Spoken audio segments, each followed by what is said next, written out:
Board examination 2026 painting और applied arts code painting के लिए 49 और अप्लाइड आर्ट्स के लिए 52। इसमें जो बहुत बड़ा बदला हुआ है इस बार कॉपी करेक्शन में वो है ऑन स्क्रीन कॉपी करेक्शन, जिसमें स्टेप मार्किंग को फॉलो करना बहुत ही ज़रूरी है।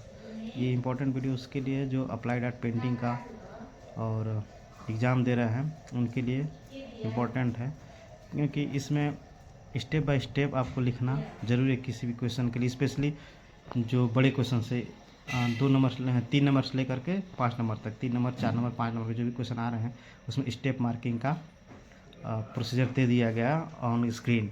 अगर इस बेसिस पे आप राइटिंग नहीं करते हैं, अगर आप सही भी लिखते हैं तभी आपका नंबर कट सकता है।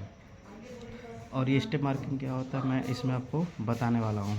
तो स्टेप मार्किंग ये होता है कि जैसे कि मान लीजिए कि हम एक एग्जांपल ले लेते हैं 5 मार्क्स के क्वेश्चन के लिए या 6 मार्क्स क्वेश्चन के लिए, ठीक है। तो मान लीजिए क्वेश्चन हमारा आ गया है, क्वेश्चन ले लेते हैं मान लीजिए जैसे कि राजस्थानी मिनिएचर पेंटिंग के बारे में डिटेल्स में लिखिए, ठीक है।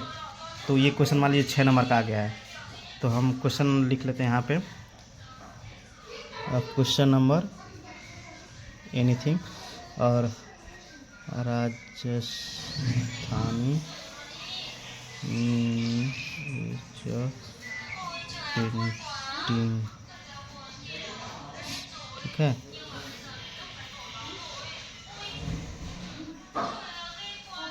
राइट इन डिटेल, ठीक है।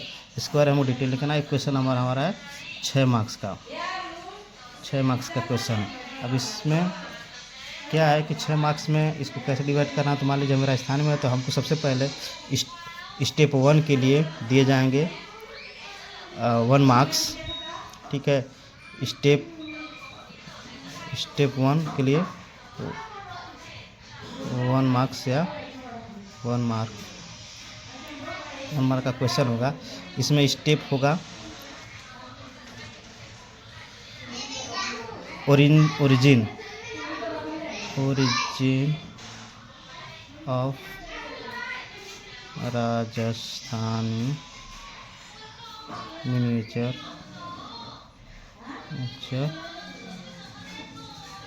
पेंटिंग, ठीक है। ये हो गया 1 नंबर के लिए। फिर स्टेप 1 स्टेप 2 इसमें क्या होगा आपका डेवलपमेंट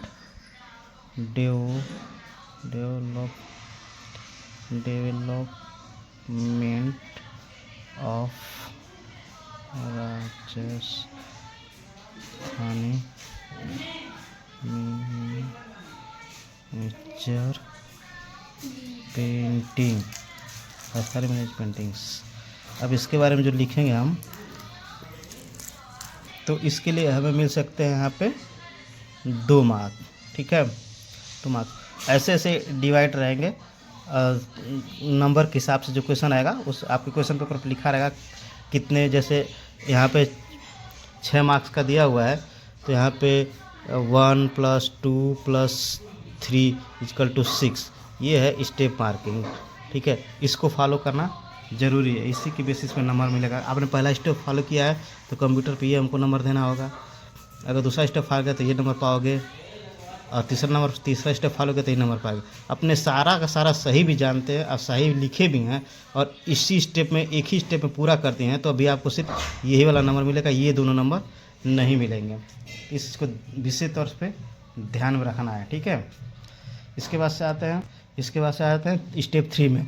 स्टेप 3 में है अब लिखना है, स्टेप 3 में आपको क्या करना है,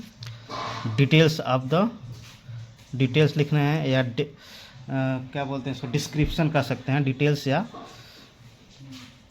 डिस्क्रिप्शन लिखते हैं, description of the Rajasthani miniature painting,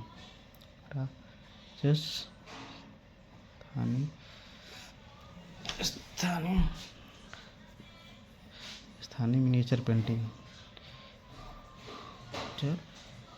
paintings, ठीक है। इस पे आपको मिल जाएंगे 3 मार्क्स। तो ये स्टेप हो गए आपके कॉपी पे लिखने के तरीके से। यही स्टेप फॉलो होंगे आपके 2 नंबर के क्वेश्चन के लिए भी, 3 नंबर के लिए भी, 4 नंबर के लिए। ठीक है।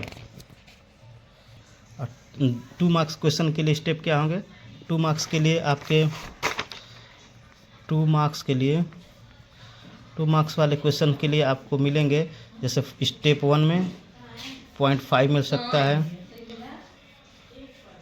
स्टेप 2 में आपको 1 मार्क्स मिल सकता है।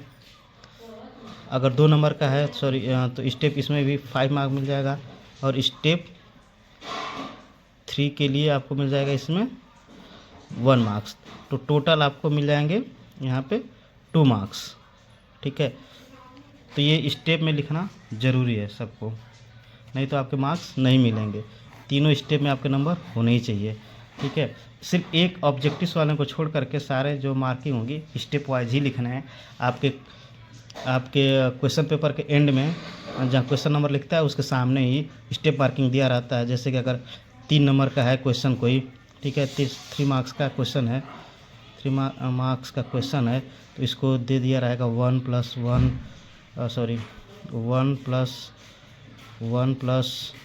1, ठीक है, = 3 ऐसे करके दे दियागा। अगर 4 नंबर का है तो 1 + 1 + 2 दे देगा 4 मार्क्स। ठीक है। अगर ये 5 मार्क्स का है तो 1 + 2 + 3 5 मार्क्स।